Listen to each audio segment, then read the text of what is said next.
Joanna, are you with us? I sure am. Yeah, thank you so much for being with us today. Um, I first wanted to ask you just a little bit about Planned Parenthood, the organization. I'm curious, how long has Planned Parenthood been in Central Oregon? Do you know? Yeah, so we started off with an education program here in the mid-'90s, and then our health center opened in late in 1998, and then we have operated at the same location ever since then. And how has it been? How have you guys been received in Central Oregon? Has it been a pretty positive, thing? Yeah, I would say it's definitely mixed. Certainly our patients are very appreciative to have us here, and we do have a really good group of supporters in this area. And then we have, a certain group of detractors who, would prefer we weren't here, but we don't let them tell us what to do. we're gonna be here for our patients. Yeah, I notice anytime I drive by, there's, maybe 2 or 3 people out with signs fairly often. So, and, I've lived here for, since the early 2000s. And I feel like that's been more recent in the past, 5 or so years that's been happening. And at least I didn't notice that beforehand. Is that right? Yeah. So we've always had kind of a small group that have come on a somewhat regular basis, and definitely the protest activity, I would say, has increased in the last 5 or so years, and we're seeing more people coming out and coming out more often. Yeah. Could you maybe give us a little background on what is Planned Parenthood? What do you guys do there? Yeah. Well, most of what we do is contraception and STI testing. That makes up the bulk of our days. Preventative visits, pap smears, breast checks, checking symptoms, kind of a large realm of the reproductive health care. And then, a small percentage of what we do is abortion care. We are the only clinic that offers abortions this entire half of the state. So we are a very important resource for a lot of people. Oh, wow. I didn't know that. Yeah. Yeah. I wanted to share, I have a special place in my heart for Planned Parenthood because when I started to have an intimate partner as a teen, I went to my parents and said, hey, this is happening. And they took me to Planned Parenthood. And I'll tell you what, in that first 1 or 2 appointments that I had, I learned more in those moments than I ever did, from anyone else in my life, other adults or teachers or whatever. And I feel like it was a really important appointments that I had that really helped me along as I was making choices from that point. So I've always really appreciated the organization myself. Yeah, and that's not an uncommon story. A lot of times we are young folks' first kind of introduction to reproductive health care, and being able to set the standard for what they can expect from healthcare for the rest of their life is really important to us. Yeah, it seems like it's really important for all of us. So let's get to why I have you on today. I wanted to let's talk about Roe versus Wade, and I would love to maybe just dive in and ask you about Roe versus Wade. And, I'm just going to go with the assumption that that someone listening might not really know what Roe versus Wade is. So could you give us a little background of what is it? Yeah, I can give a brief synopsis. Yes. Yeah, so it's the 1973 Supreme Court decision that guaranteed that everybody should, all 50 states had to allow. Let me rephrase that. All 50 states weren't allowed to restrict abortion access up to the point of viability. And then, there's been many cases after that kind of tweak that and adjust that. But that's the basis of the ruling. Yeah. And so what the ruling is saying is that the courts are looking at possibly overturning that. Is that correct? Yeah. So the leak was the draft opinion was that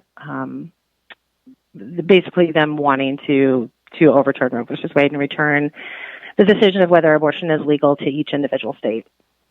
And I've been listening and hearing how certain states are saying that if it gets overturned, they're going to make abortions illegal, and not only illegal, they're going to charge a woman with manslaughter if they decide to go ahead with one. I'm curious. Well, first of all, that's crazy because why is it we're always blaming the woman when a decision like that's made? It feels like when two people are coming together to make a choice to do something, that they're both responsible for what happens and then taking responsibility for the outcome of their choices. I'm curious if you have an opinion about that, about how the man sort of gets pushed to the side and has no responsibility at all. Yeah. Well, and I don't, it's hard for me to dig too much into that. I'll say, right, anytime that we're criminalizing abortion, that we are, obviously obviously I think abortion should be, it's a fundamental right. Everyone should have access to it. And anytime that we're talking about then imposing penalties on top of making it inaccessible, it's downright scary. There's no other way to put it. It's terrifying. Yeah, I think we know from history, looking about past choices before Roe versus Wade started, that a lot of women were still getting abortions, and but in a more risky, unsafe, unhealthy environments, which actually put them at more risk than ever before. And so that seems like I'm curious if that will sort of come back and start happening more. Yeah, I don't think there's any question that people are, desperate people will do desperate things. And, with access to, internet now, my hope is that people in those desperate situations are able to find folks that can help them, the abortion travel funds and stuff like that, a way for them to get to a safe place to do it. But we also know the reality that some people will continue to do desperate things, and that's, it's scary. It's scary to think about what that'll mean for our future. Yeah. What will this mean for Oregon if this passes? Yeah, so we are extremely lucky in Oregon. The right to abortion is protected, and there is, no talk about any restrictions going into place. Are very, very lucky. We know that Idaho is going to outlaw abortion, so that is, we're going to be seeing a lot of folks from there. Yeah. Yeah. Do you see people from out of town already, or is it pretty rare to treat out of towners? Yeah. We always have seen people, certainly people from other parts of the state, and, certainly people from Idaho. That's always happened to some degree. But we have seen a dramatic increase in patients coming from out of state just over the last couple of weeks. Oh, wow. And, okay. Yeah. What was that? Oh, I was just going to say, so Idaho did put in a 6-week ban already that was very similar to the Texas law that has happened. And so people are already not able to access resources in a timely manner there. And so that's some of why we're already seeing the increase. Interesting. Okay. Yeah, I didn't know that was happening. And so Roe versus Wade, if it gets overturned, Oregon will be protected. There is a chance that some of our surrounding states, like you said, we know for sure Idaho will change. And that you guys are already working with, a whole half of the states and then also people from out of town. So how will you guys be able to reach that demand with this increase? You're already starting to see it. Are you expecting a much bigger increase? Yeah. So, we know the Guttmacher Institute, they had, they've been doing research on this sort of stuff for years. And what they anticipate is that our Oregon health centers, so not just Bend, but our health centers in other parts of the state, that we're expecting to see a 234% increase in patients seeking abortion services at our health centers. So we already had a sense that was coming. So we've been already working on increasing our staffing, and just kind of working on taking care of the staff we have here to get us ready to care for as many patients as we possibly can. And that's been our main focus to try to meet the demand that we anticipate coming. The other thing is we are expanding our telehealth services. We've been working on that for a while now. And so there's things like if you're in the state of Oregon or Washington, we can do a medication abortion via telehealth. If you meet there's a bunch of requirements you have to meet to be able to do that. And then we can mail the medications within Oregon or Washington. Oh, wow. And so they can self-administer the medication, but do they have to be in care with a practitioner in order to do that, or they can just do it alone by their self at home? Yeah, so I mean, already with medication abortion, the vast majority of what happens at home. It's one of the main draws that people have to that process is that it's much more private. They're doing it at home. So it's really just the addition of they take the first medication at home as opposed to normally they would take that in the clinic. And there, obviously we have nurses on call 24 hours a day. They can always get a hold of us if anything's concerning. And it's a very safe process. I mean, we've been doing medication abortion using these medications for 20 years now. And we have really good research that people are really self-aware of what's going on with their body and knowing when to reach out and when it's concerning. And vast majority of the time, there's no issues. People have, it's a very low rate of complication with that process. Yeah, that's interesting. I had no clue that was an option. Yeah.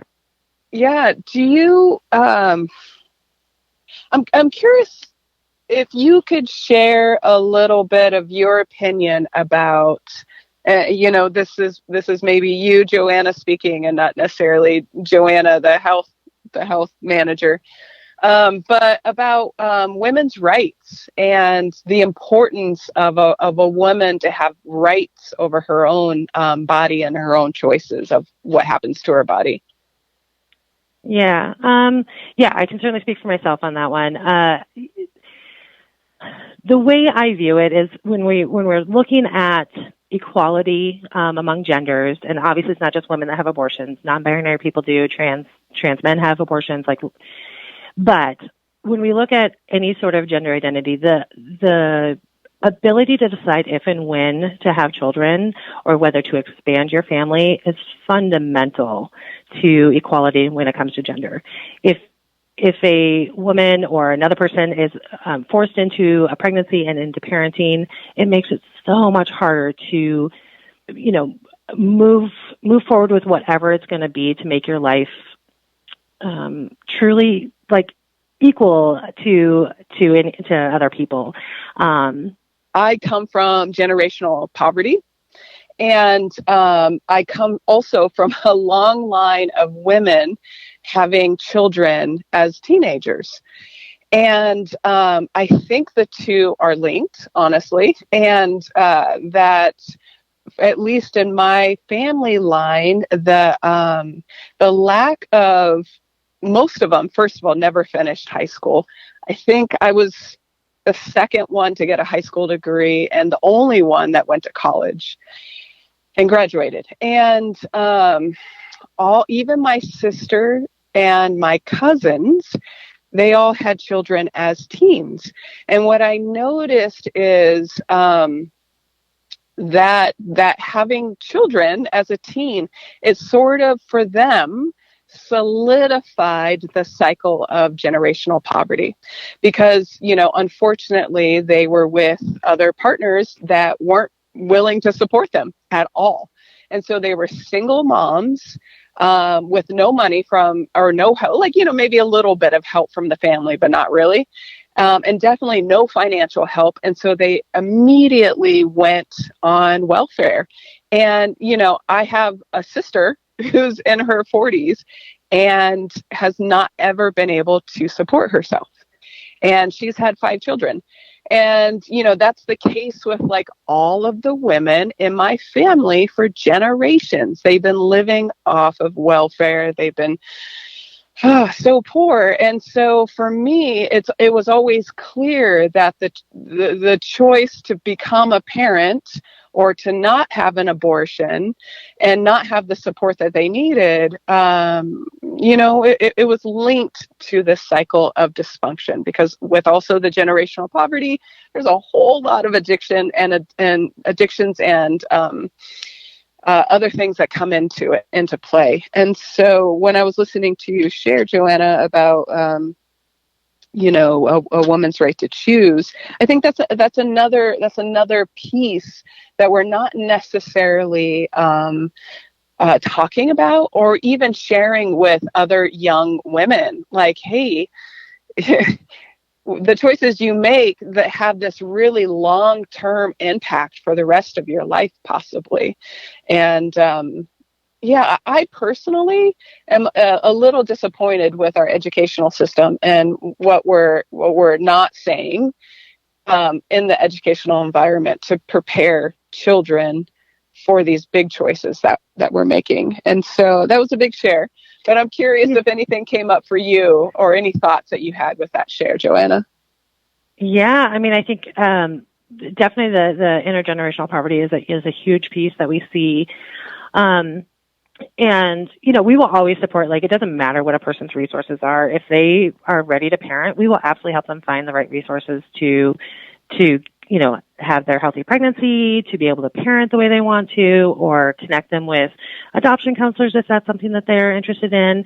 But I think being able to have real honest conversations with people of making sure that people in all situations know that they have all their choices available to them is so huge, because each individual situation is going to be different, but it is very possible that if someone's whatever their situation is, if maybe they just haven't considered, like, I don't have to continue the pregnancy. And maybe that is, what we see a lot of times from patients, like vast majority of the time, is like this huge sense of relief when it's over. Like, okay, this is a reset for me. I can move forward. Like, that is by and large the most common feeling that people have after an abortion. And so I think, for some of these folks, like, if they do end up with an unintended pregnancy, being able to look at, like, okay, here are my choices. Like, I know if I choose to parent, this is what I'm looking at. It's going to be much more difficult for me to move ahead in whatever indicator they're looking at, financially or schooling or whatever it is.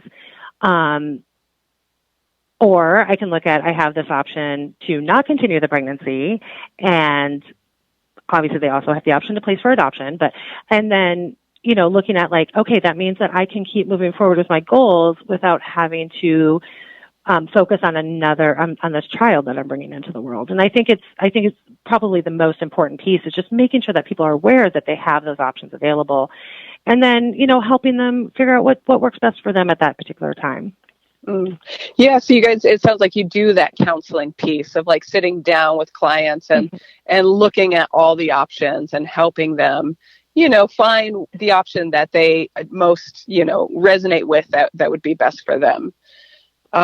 Something that's really impressed me with this town that I haven't seen in other towns, and I'm sure exists in many towns, but, I lived for some of my life in San Diego and Las Vegas and New York and sort of these bigger places that for some reason didn't have these resources. But, like the local high school has a teen parent program where the kids can go to school with their children, and there's care at the school for the teen parents. And so they can get a high school education. Like, oh my gosh, why doesn't every town have this? Because teens are having kids, right? And then, there's also Grandma's House, which is a beautiful organization that houses these teen parents and gives them a home and helps them with this transition as parenting. And so, do you guys work with some of the other organizations in town, like directly work with them? Not directly. I will say, we really try really hard to be experts in what we're experts in. And so, certainly birth control we're amazing at, and, abortions, STD testing and treatment, things like that. And then if somebody's choosing to continue, typically what we're going to do is, we have, like, connections to further like options counselors if they need something, counseling beyond what we're kind of equipped to handle. Like if they have really in-depth conversations they want to have about that. And then, we have a good working relationship with open adoption. If somebody's considering adoption, we can get usually we can get an adoption counselor like on site here to talk to a patient if needed. And then the other thing is, I'm missing the current name of the program. It used to be called Oregon Mother's Care, but we have really good contacts for the Tri-County area to really connect people, and they are an amazing resource to help folks. Certainly they can help with OHP and with WIC and with if they need help with housing, and they are a one-stop shop for if you're pregnant and you need a way to have a healthy and safe pregnancy. They will find. They know all the avenues. So I would say rather than us working directly with a lot of those resources, we work directly with Oregon Mother's Care to connect people with the resources in the community that they need. So the Oregon Mother's Care, I haven't heard of this one. Is this a statewide organization? It is. I don't want to overstep. It is statewide, but then they have like each county. I'm pretty sure each county has like either a person or a group of people. Like Deschutes County has like a group of people that work directly with clients to get them connected with all the resources that they need. Yeah. Okay. Cool. Yeah, that's a great one. Like, what was it? 10, 15 years ago, I worked within the local teen parent program at Bend High for a while. And I loved it. And it was really great to see all of the different organizations that worked directly with the teens and us to support the teens. And it just felt like, no matter what choice you're going to make, it felt like we are so fortunate to live in this town because there's so much support and acceptance around our choices. And, there are so many people ready to support these young parents or these young teens, no matter, what they choose. And so I've been really impressed with this town just in general. I'm really, so anyways, I just really want to thank you for all the work you're doing and taking your time to share, your resources and what you guys are doing at Planned Parenthood. I'm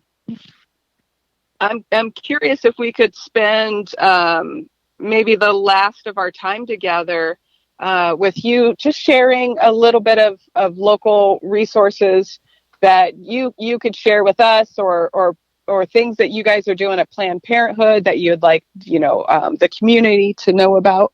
Yeah.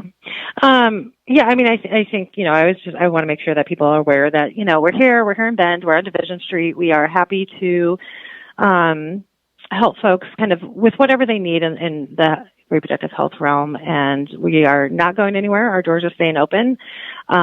We will continue to fight for reproductive freedom, like for the whole country, but definitely continue to fight for it here in Oregon. Yeah. So I think, we're looking at like what these, the overturning of Roe v. Wade and stuff like that. We're looking at what that's happening across, who that's affecting across the country. And, I will continue to tell people like, pay attention to these issues early and often. And, we know that abortion is supported by the majority of people in this country, and just like abortion access, I should say, and just keep talking to people about it, keep reaching out, keep, supporting, support, obviously I'm going to say support Planned Parenthood, support abortion funds. If you can financially, that's going to be so important in the coming months and coming years. I mean, it feels like the Roe versus Wade, it's something that impacts everybody, whether you are a woman, whatever your gender is, like, that is a community impact of what happens in that realm. And if we're not talking about it, and we're not trying to find a way to support each other in our choices around it, it feels like it could be something that could really tear a community apart if the open dialogue's not there. So yeah, I just wanted to mirror that back and say that seems really key and important. Yeah. Yeah, it's 1 in 4 women, or 1 in 4 people with a uterus will have an abortion at some point in their life. And I think it's, even if you think you don't know someone who's had an abortion, you do. They're just not comfortable sharing it with you. So just keeping that in mind, that it's always been, it's been happening since the beginning of humans. Like, people want to be able to choose if it's the right time for them to have a child. And, limiting access and shutting down, half the states or whatever the current projection isn't going to make things easier or safer or less divisive. Yeah. Yes. Thank you, Joanna, so much. Thank you for all you do and for taking the time to speak with us today. And good luck to you guys as everything moves forward. Thank you so much.